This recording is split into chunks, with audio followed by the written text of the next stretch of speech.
अस्सलाम वालेकुम वीवर, मैं हूं आपका मेज़बान इरफान चौधरी। आप मेरा यूट्यूब चैनल देख रहे हैं पाक न्यूज़। आज हमारे साथ जो गेस्ट मौजूद है एएसपी दानिश राना। आइए इनसे जानते हैं इन्होंने सीएसएस क्यों किया।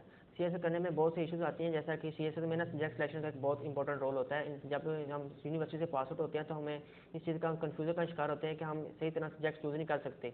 और सीएसएस करने के लिए इंसान के अंदर कौन सी क्वालिटी हो तो इंसान को सीएसएस करना चाहिए। अक्सर बच्चे सीएसएस तो करते हैं, पेपर में चले जाते हैं, बट उनसे सीएसएस पास नहीं होता। और सीएसएस करने के लिए इंसान के अंदर कौन सी क्वालिटी हो तो इंसान को सीएसएस करना चाहिए।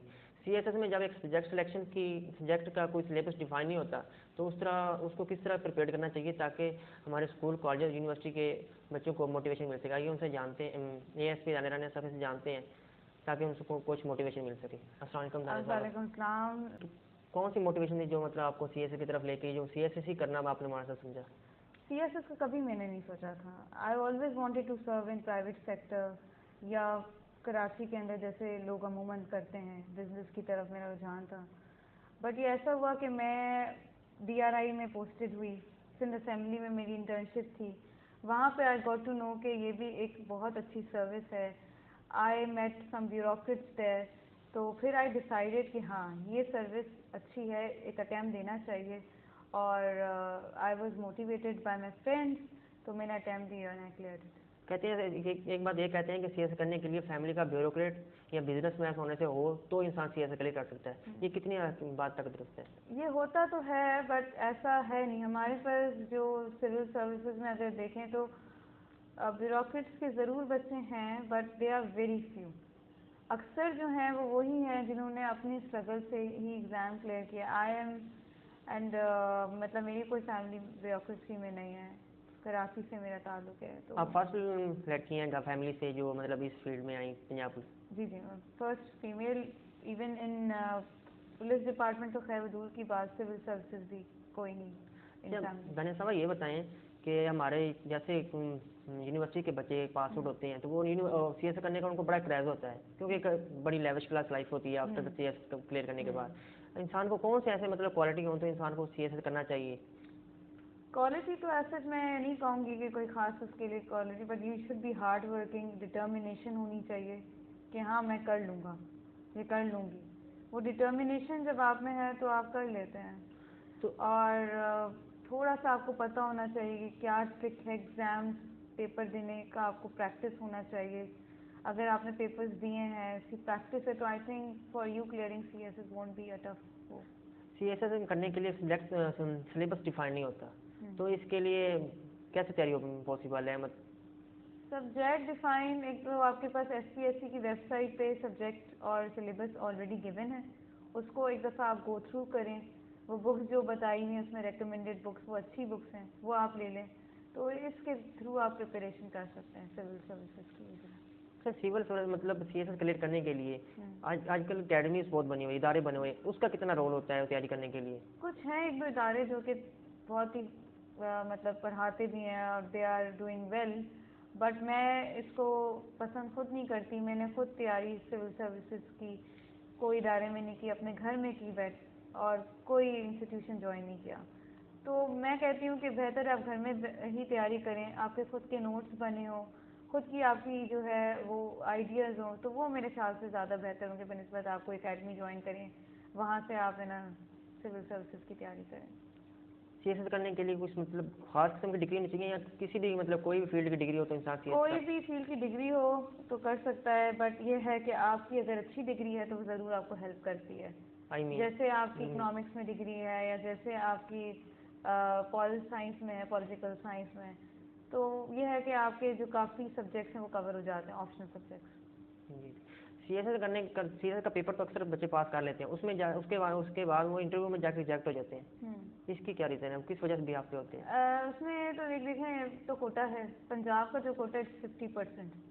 तो अगर पंजाब का स्टूडेंट अगर उसे सीट चाहिए सिविल सर्विसेज में तो उसको रिटन स्कोर भी बहुत अच्छा चाहिए होगा और इंटरव्यू स्कोर भी अच्छा चाहिए। On the other hand if you compare it with Balochistan या सिंध, तो वहाँ पे अगर आपका इंटरव्यू का एवरेज स्कोर भी आता है बट आपकी कहीं ना कहीं आपको वैकेंसी मिल जाती है, मतलब सीट मिल जाती है सिविल सर्विसेज की।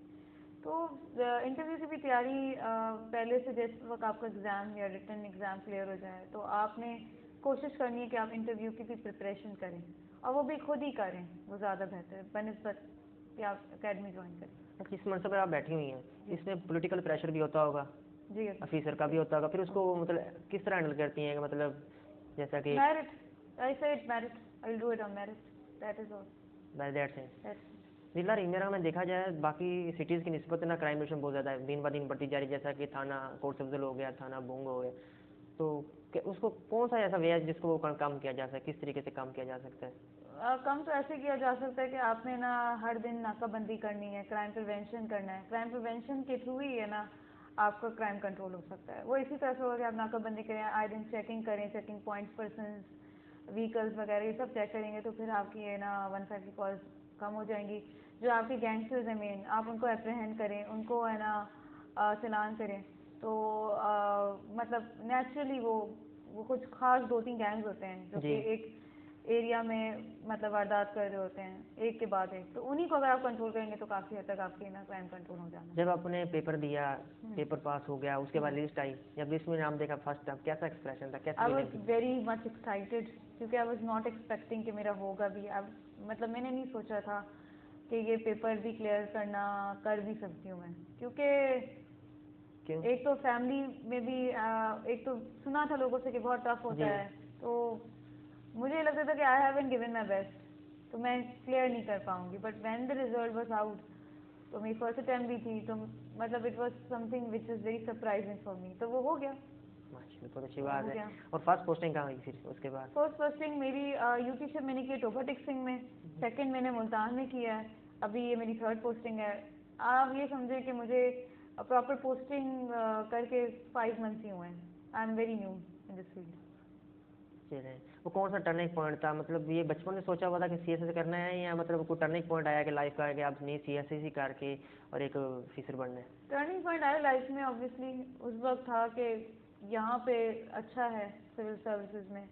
जब मैं अपनी पहली जॉब कर रही थी इन द प्राइवेट सेक्टर, तो वहाँ पे मुझे था कि I should give a try, at least I should give a try. ये खवातीन को या फिर लड़कियों को ना पंजाब पुलिस डिपार्टमेंट में एक बड़ी मुश्किल पेश आती है, क्योंकि डिफरेंट केसेस होते हैं, उसको हैंडल करना पड़ता है। तो रिलेटिव ने कहा होगा कि मतलब इस फील्ड में ना आए, तो उन लड़कियों को क्या पैगाम देंगी जो इस सिविल सर्विस में आना चाहती हैं, ताकि उनको कुछ मोटिवेशन मिल सके?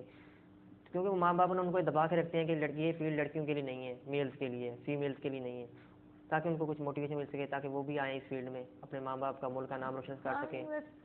इसमें यह है कि पेरेंट्स ने सपोर्ट किया था, वो खुद भी चाह रहे थे फील्ड में, और फिर ये है कि मैं भी शायद थोड़ा सा ये कि अर्बन की हूँ, कराची से हूँ, जी जी। तो वहाँ पे अच्छा समझा जाता है फीमेल्स फील्ड में जाएं, इस तरह से काम करें, तो शायद वहाँ पे इतना मसला मेरे लिए नहीं। But for other females I think हाँ प्रॉब्लम होता होगा, और उनके लिए फैमिली और वर्क लाइफ बैलेंस करना भी इशू बनता होगा।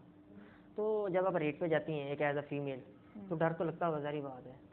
डर नहीं लगता, जब वर्दी पहनने को डर नहीं लगता। मतलब अगर मैं बगैर वर्दी के जाऊंगी तो हाँ मुझे थोड़ा डर लगेगा, मुझे तो अपने पुलिस वालों को देख के भी डर लगेगा, बट जब मैं वर्दी में होती मुझे नहीं लगता डर। कॉन्फिडेंस। Confident, very confident. तो जिस दिन आपने फर्स्ट दिन यूनिफॉर्म पहना, माँ बाप ने देखा, क्या एक्सप्रेशन थे, मतलब क्या फीलिंग थी? वेरी हैप्पी एंड वेरी मतलब very excited to see me in uniform.